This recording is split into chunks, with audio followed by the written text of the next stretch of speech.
मंत्री श्री अश्विनी वैष्णव जी। सर, आपसे निवेदन है कि आप मीडिया को संबोधित करें। साथियों नमस्कार।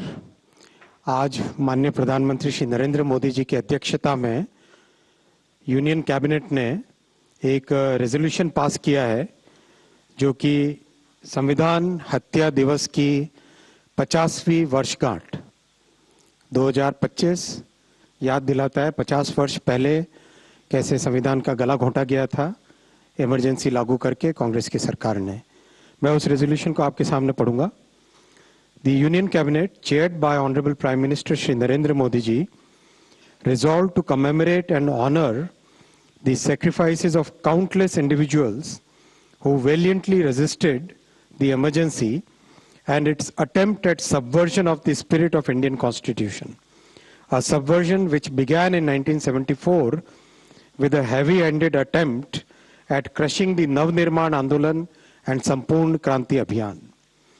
To mark the occasion, a 2-minute silence was observed in today's meeting of the Union Cabinet as a tribute to those whose constitutionally guaranteed democratic rights were taken away and who were then subjected to unimaginable horrors. The Union Cabinet paid tributes to their exemplary courage and valiant resistance to the emergency's excesses. The year 2025 marks 50 years of the Samvidhan Hatya Divas, an unforgettable chapter in the history of India where the constitution was subverted, the republic and democratic spirit of India was attacked, federalism was undermined, and fundamental rights, human liberty and dignity were suspended. The Union Cabinet reaffirmed that the people of India continue to repose unflinching faith in the Indian Constitution and the resilience of the country's democratic ethos. It is as important for the young as it is for the old to draw inspiration from those who resisted dictatorial tendencies and stood firm to defend our Constitution and its democratic fabric. India, as the mother of democracy, stands as an example of preserving, protecting, and safeguarding constitutional values. Let us, as a nation, renew our resolve to uphold our Constitution and its democratic and federal spirit.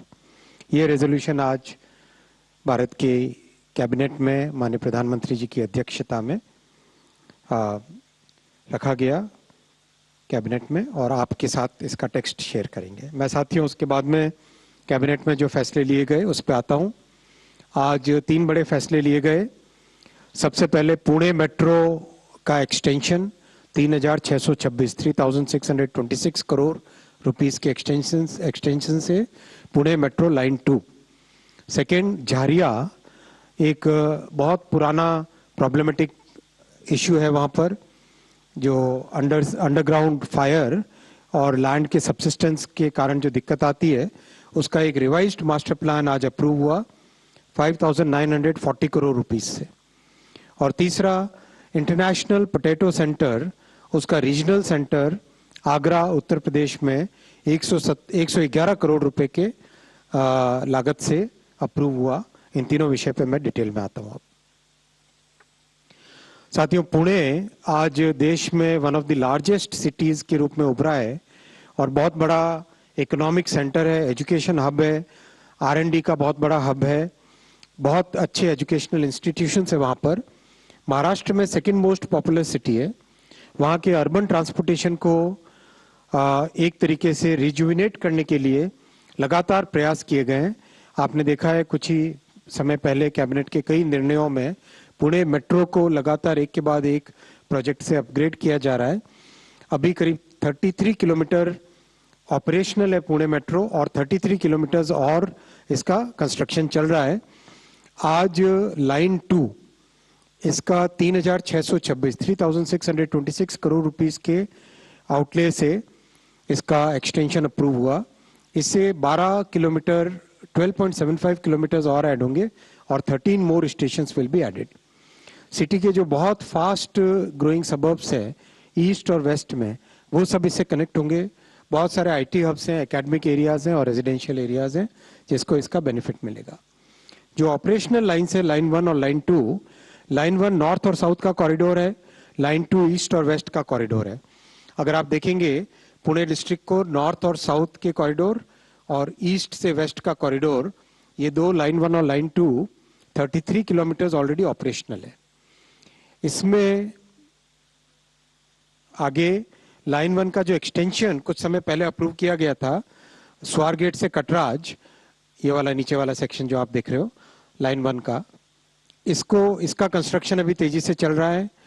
और एक और approve किया गया था कुछ ही समय पहले line 1 का नॉर्थ में जो एक्सटेंशन है पीसीएमसी, ऊपर देखोगे आप एकदम टॉप में PCMC Pimpri Chinchwad municipal corporation, वहां से निगडी तक वो लाइन करीब 4.4 किलोमीटर की कुछ समय पहले अप्रूव हुई थी।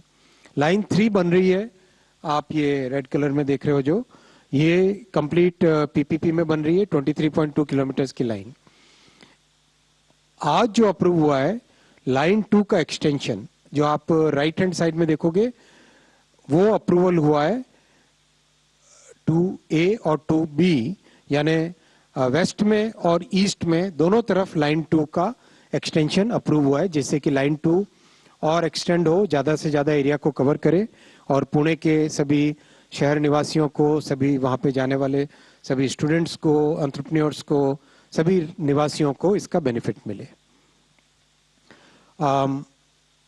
ये बेसिकली 2A जो वेस्ट में दिख रहा है वनाज टू चांदनी चौक 1.12 किलोमीटर्स है, और जो ईस्ट में दिख रहा है 11.63 किलोमीटर्स है रामवाड़ी टू वाघोली विठलवाड़ी।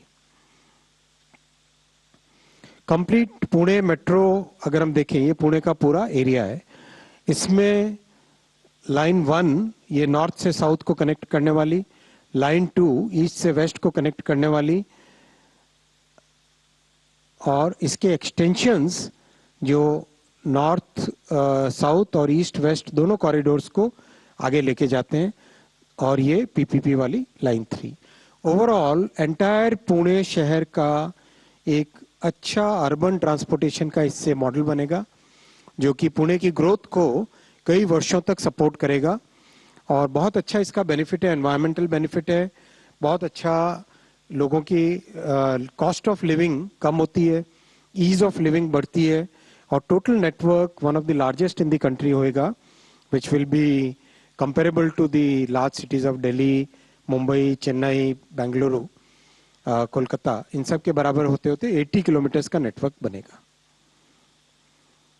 आप जानते हैं कि इन 11 वर्षों में देश में मेट्रो का बहुत रैपिड एक्सपेंशन हुआ है। 2014 से पहले मात्र 5 शहर थे जिसमें मेट्रो थी, आज 24 शहर है जिसमें मेट्रो है। मेट्रो का नेटवर्क जहां 248 किलोमीटर 248 किलोमीटर था, आज 1000 किलोमीटर से ज़्यादा 1036 किलोमीटर्स हैं। करीब करीब दुनिया में टॉप 3 लार्जेस्ट मेट्रो नेटवर्क्स में भारत की गिनती होने लगी है। डेली राइडरशिप 1 करोड़ से ऊपर पहुंच चुकी है मेट्रो नेटवर्क में। That's a very big change because that really improves people's lives. Cost of living कम होती है, एनवायरमेंटल लोड कम होता है, कार्बन डाइऑक्साइड एमिशंस कम होते हैं, और ट्रैफिक का जो कंजेशन होता है शहर में वो कम होता है।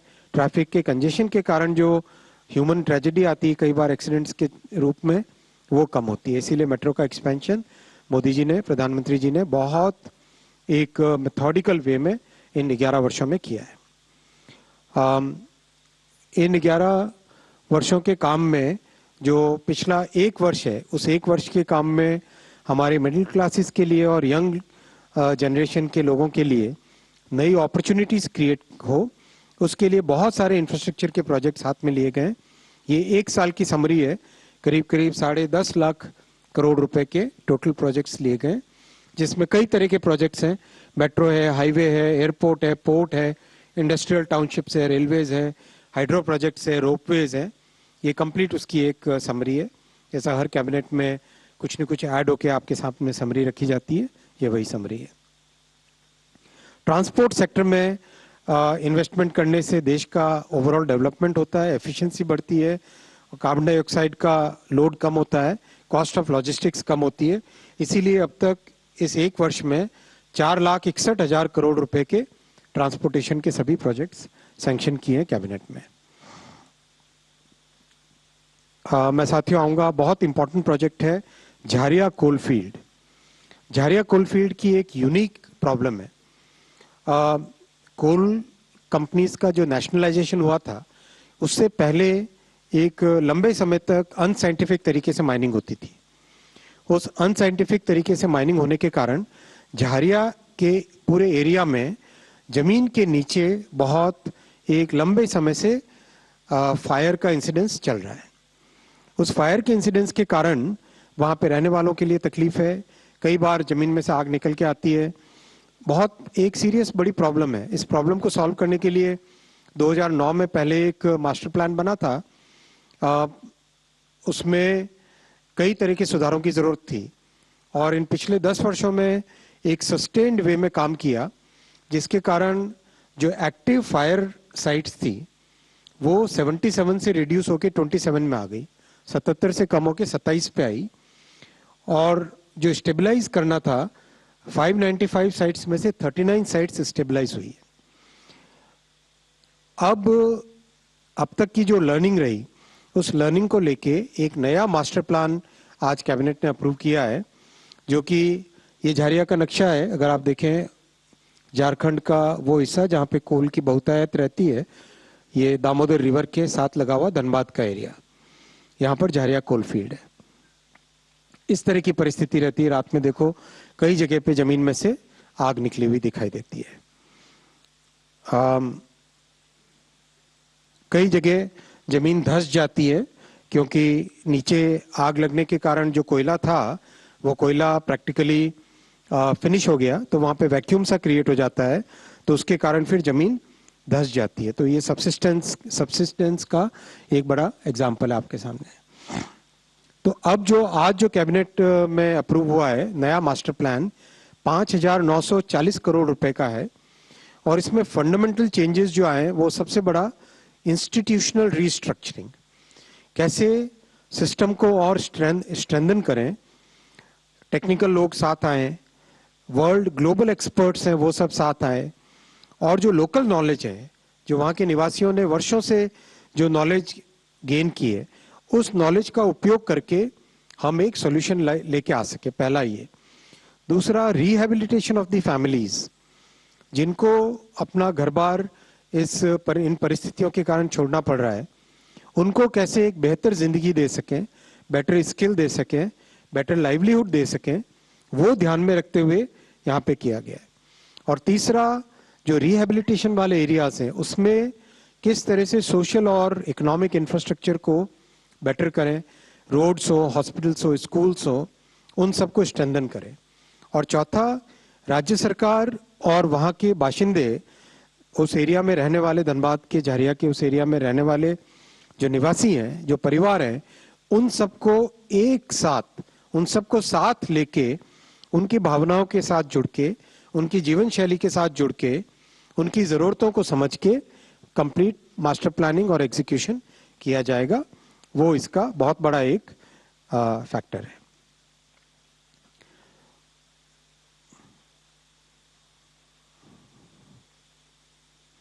मैं अब तीसरे आज के निर्णय पे आता हूँ। भारत विश्व में दूसरे नंबर का आलू का उत्पादक है। आलू में शक्कर, मतलब पोटैटो और स्वीट पोटैटो, आलू और शक्करकंद दोनों मिला के वर्ल्ड में सेकेंड लार्जेस्ट प्रोड्यूसर है और दुनिया भर में पहचान भी है भारत की। अब इस पहचान को एक साइंटिफिक तौर पे करके किस तरह से बेटर जर्म प्लाज्म डेवलप हो, किस तरह से इंटरनेशनल और नेशनल साइंटिफिक रिसर्च का उपयोग करें, फूड प्रोसेसिंग को कैसे हम सुधारें, इन सब को ध्यान में रखते हुए आगरा, उत्तर प्रदेश भारत में सबसे बड़ा आलू का उत्पादक है और उत्तर प्रदेश में जो आगरा के आसपास वाला क्षेत्र है वो बड़ा आलू का बेल्ट है। उस बेल्ट में आगरा में जो इंटरनेशनल पोटैटो सेंटर है उसका रीजनल सेंटर स्थापित किया जाएगा 111 करोड़ रुपए की लागत से। राज्य सरकार ने बहुत ही निर्णायक तरीके से काम करके जमीन दे दी है ऑलरेडी और अब वहाँ पे केंद्र सरकार और राज्य सरकार और इंटरनेशनल सेंटर के सहयोग से ये सेंटर बनेगा। इस सेंटर के बनने से देश में जो अगर हम कहें हमारे फूड ग्रेन्स दोनों राइस और व्हीट उसके बाद में जो थर्ड मोस्ट कंज्यूम्ड प्रोडक्ट है, एग्रीकल्चरल प्रोडक्ट है, वो पोटैटो है।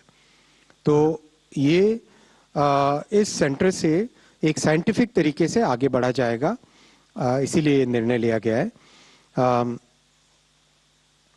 किसानों के हित में कई सारे निर्णय लिए गए अब तक, उसी कड़ी में ये एक महत्वपूर्ण निर्णय है।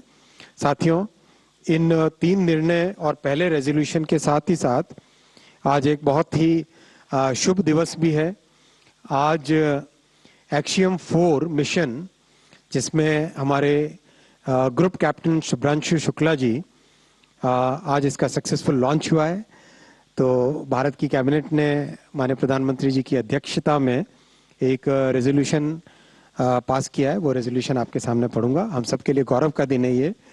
We welcome the successful launch of the space mission carrying astronauts from India, Hungary, Poland and the US. The Indian astronaut group captain Shubhranshu Shukla is on the way to become the first Indian to go to International Space Station. He carries with him the wishes, hopes and aspirations of 1.4 billion Indians. The cabinet wishes him and other astronauts all the success. धन्यवाद साथियों। मैं प्रश्न लूंगा। हमारे पास करीब 10 minute है प्रश्नों के लिए। तो फर्स्ट रो से किसी को पूछना है? सेकेंड रो से, लेफ्ट से आप रुक जाइए, एक मिनट पहले सेकेंड रो देख ले। सेकेंड रो से कोई? Nobody is there. Okay, third row से आप पूछिए। अच्छा, सेकेंड रो से आप पूछ रहे हैं, पूछिए। 39। सर हेलो, मैं श्रीकांत भाटिया हूँ सर, संवाद सिंधी न्यूज़पेपर है।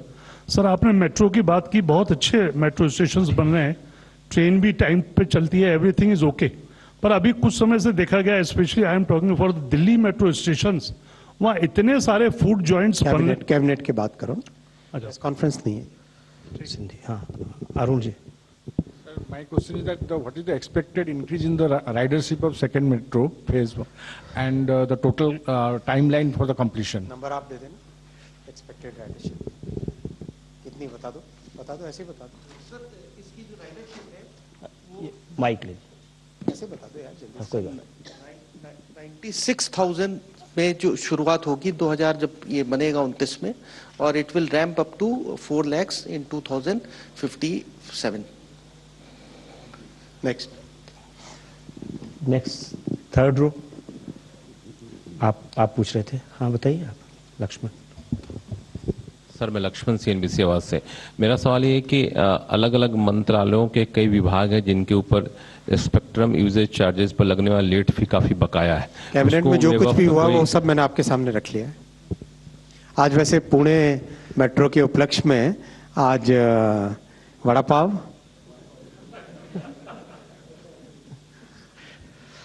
और क्या है? अच्छा, अब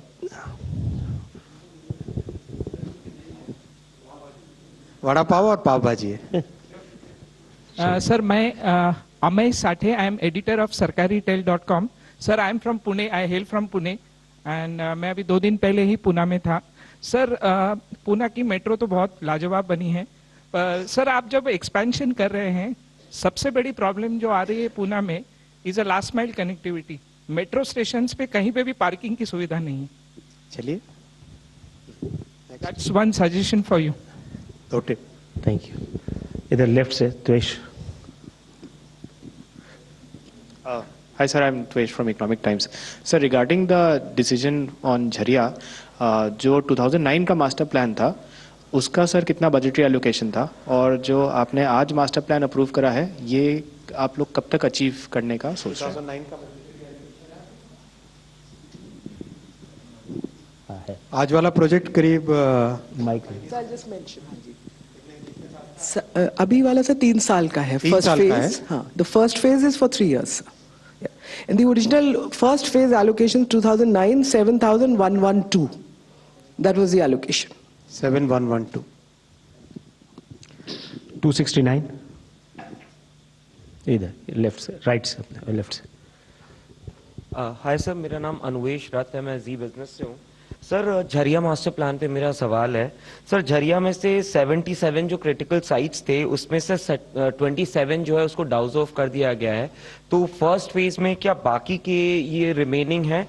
और दूसरा पार्ट ये है सर, जो टोटल रिहैबिलिटेशन का था उसमें 3,39,065 हाउसेस बनाने थे, जिसमें से 2,68,000 बन चुके थे बट रिमेनिंग वर देयर। तो फर्स्ट फेज में क्या यही है कि इसके सिवाय कुछ एडिशनल भी हैं? करीब करीब जितना काम बच गया है वो सारा फर्स्ट फेज में प्राइमरीली कंप्लीट हो जाएगा। सेकेंड फेज में एक लॉन्ग टर्म काम है। मोस्टली देखो इसमें किस तरह की टेक्नोलॉजीज यूज होती है। इसमें टेक्नोलॉजीज करीब करीब 7 different types of technologies use होती है। पहला है ट्रेंचिंग, सेकेंड है सैंड डाउजिंग, थर्ड है नाइट्रोजन इंसर्शन इन दी एरियाज जहाँ पर इनर्ट गैस है नाइट्रोजन, तो नाइट्रोजन की इंसर्शन से वहाँ पे आग का जो प्रभाव होता है वो कम होने लगता है। इस तरह से कई सारे ऐसे स्टेप्स हैं जिन टेक्नोलॉजीज का लॉन्ग टर्म इम्पैक्ट रहेगा, जिससे कि आगे कभी ये प्रॉब्लम रिकर ना हो। तो फर्स्ट फेज में मोस्टली रिहेबिलिटेशन का और फायर डाउजिंग का जो काम बचा हुआ है वो सारा कंप्लीट हो जाएगा। सेकेंड फेज में इसको लॉन्ग टर्म के हिसाब से काम किया जाएगा। From that side anybody on third row? नहीं, फोर्थ रो? क्या आवाज? वाह, किसी को सिर्फ लेफ्ट क्वेश्चन पूछ रहा, राइट नहीं क्वेश्चन पूछ रहा कोई भी। किसी को और प्रश्न पूछना है या? ठीक है, आई थिंक मेरे ख्याल से बड़ा पाव का असर है। Thank you. खत्म? थैंक यू सर, धन्यवाद। Thank you.